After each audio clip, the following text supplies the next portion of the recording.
make trades, Skip. Listen, what do you think about this? I got it. Do you think Belichick ever asked Brady, do you like this idea? Heck no. Because he didn't care. He did not care. Skip, look, I've made it clear. Skip, I wouldn't have made the move, especially on this team, because I believe I have the weaponry from Mike Evans to Godwin to Scotty Miller to Gronk to Cameron Brate to running game. I have enough offensively. Now, maybe, Skip, you said, okay, this is an insurance policy. I'm going to sign him to make sure, keep him away from New Orleans, keep him away from somebody else that could potentially sign him. Because if we don't, there's a good chance someone else will. Yep. So I'd rather him be in our locker room as opposed to, say, Green Bay, as opposed to New Orleans, or anybody else in the NFC that could potentially be Seattle, because it looked like Seattle really wanted him. So for me, Skip, I wouldn't have done it because I believe they have enough. But AB won't be the reason. I believe he'll probably be on his best behavior for one simple reason. He have the ultimate respect for number 12. And I believe 12 has reciprocated that and have the respect. Whatever he may or may not have done, Tom Brady says, you come to me with a clean slate. You're a blank sheet of paper, and I'm going to accept you from this point on based on what you do moving forward. Not what you've done before you got here, because I've heard the story about how you and Ben clash, how you and Mike Tomlin, how you show up late for meeting, you wouldn't come to practice, yada, yada. I heard all that. But you didn't do that on my watch. And that's what most teams say, Skip. I heard about that, but you come here with a clean slate. And I believe because Brady have that respect for AB has that level of respect for Tom Brady, I believe Brady will be able to say, AB, this is what we need to do. This is what we need from you. And the days of not getting 15 targets and throwing water coolers and saying all kind of things and confronting the receiver, those are over. Because he knows he's on his fourth chance. And I don't believe there'll be another chance after this. Because if you can't play with Tom Brady, because we've never seen a guy behave in the manner that AB has behaved in Pittsburgh or Oakland. I don't believe he'll behave like that, but I wouldn't have done it because I believe I have enough. Now, if you're telling me, well, that hamstring from Godwin might go at any time, that ankle is not going to get any better from Mike Evans, okay, an insurance policy, I get it. But I think they have enough, but I feel very comfortable in saying he ain't going to be the reason they don't get to the Super Bowl. I am surprised by that conclusion because you were adamant yesterday, bad idea.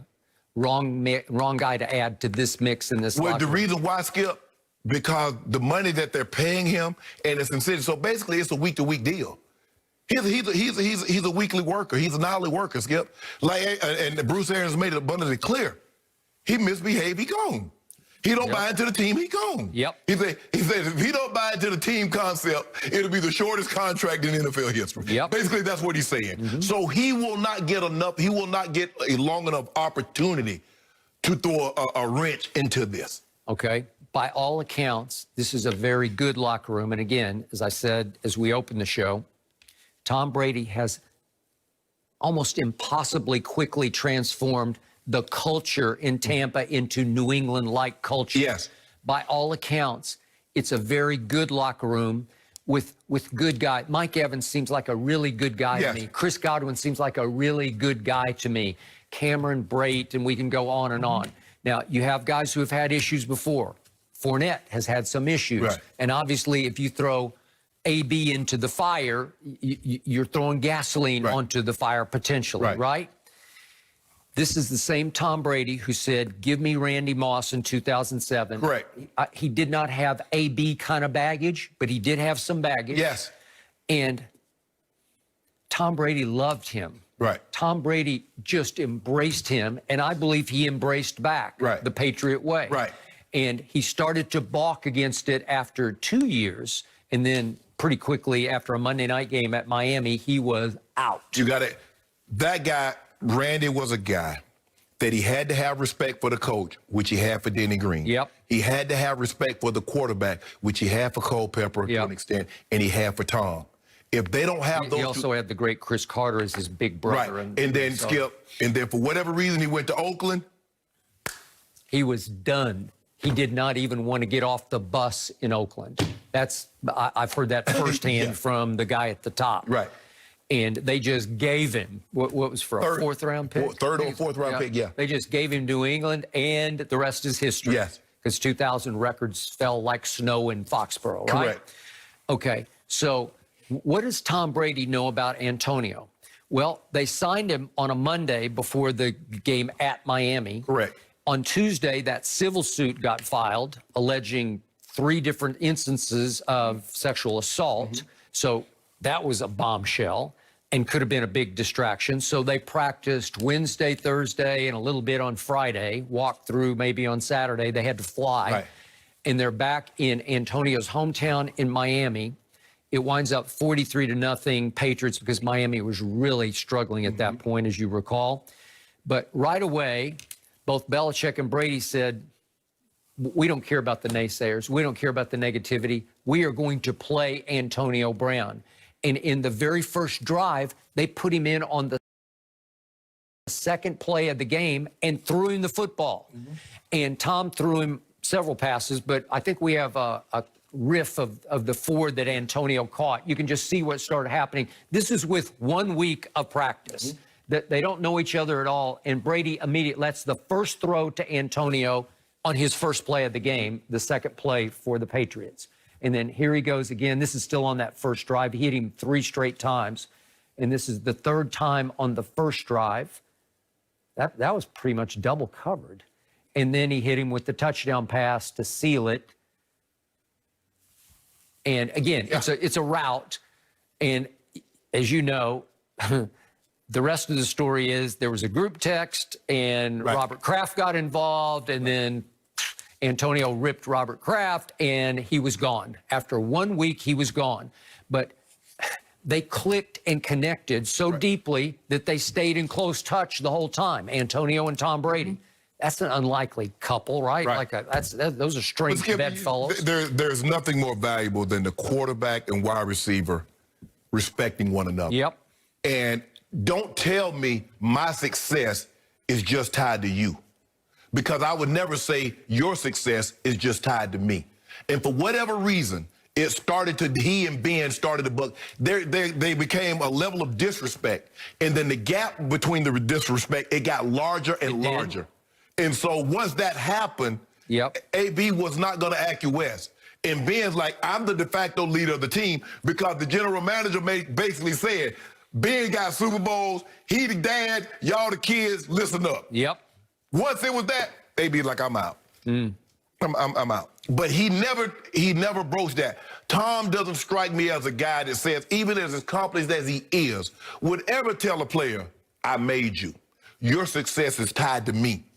I can dictate how good you are in a given game. That doesn't strike me as Tom Brady. And I think AB felt that Ben, whether he said that or acted in such a way. Now, AB is not without blame. So I don't want people to think, well, Shannon, you letting that, no. Hey, time out.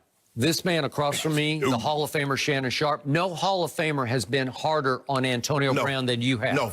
In fact, you even said it straight to the man's face at Houston, our first go-round here on Undisputed. I'd cut him. It was ahead of the Patriots-Atlanta Super Bowl. We had AB on the show from Houston, and you just told him right to his face, you'd be done with it.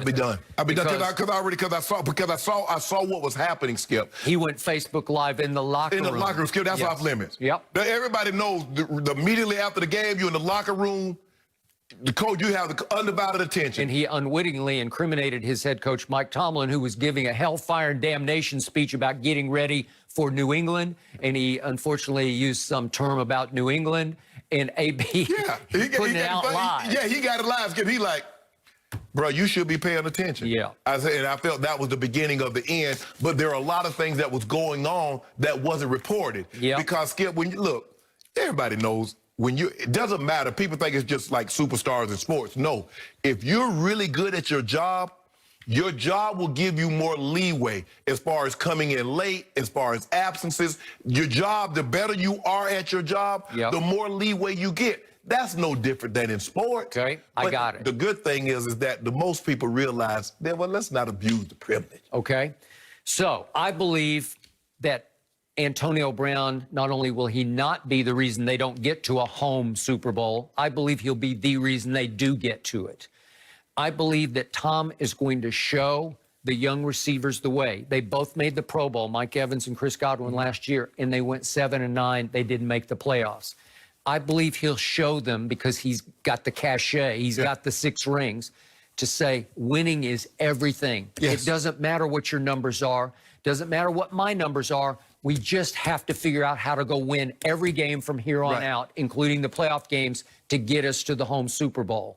And if your numbers fall, so be it, because there's only one number that's going to matter in the end, and it's the one on the scoreboard in the last game. It ain't about numbers, it's about alphabets. No, it is. Dub and L. Those 2 letters. That's all that really matters.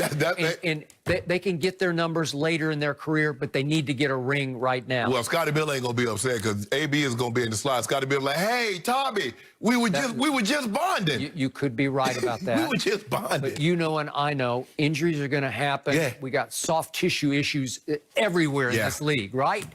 And again, I hope they stay healthy. They already lost a stud tight end in O.J. Howard who can just fly. So they lost their deep threat tight end. Well, they'll need Antonio Brown at some point. And by the way, little Scotty Miller, he's been all beat up all year. And then Mike Evans is already not getting targets. So the targets going to be even fewer. Like